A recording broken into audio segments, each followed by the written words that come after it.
Каждый из вас должен понимать, что на сегодняшний день сотрудников правоохранительных органов, да, действительно много, штат большой.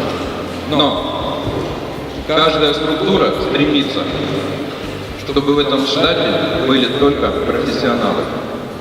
В данном случае наша компетенция позволяет провести оценку навыков, умений каждого, что в свою очередь в дальнейшем позволит формировать любую силовую структуру должным образом.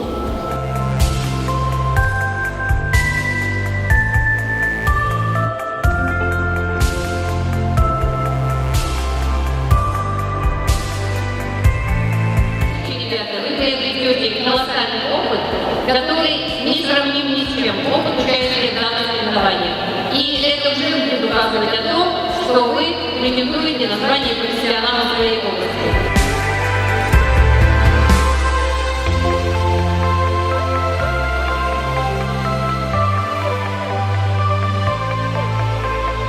Я рад этому предложению. И, ребята, учитесь. Я не знаю, переговорного относительно аппарата, но учиться военному делу отлично. Это будет правильно.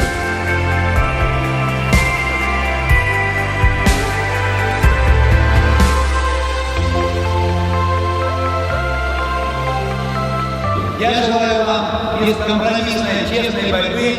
Пусть победит сильнейший. Удачи вам, успехов, берегите себя.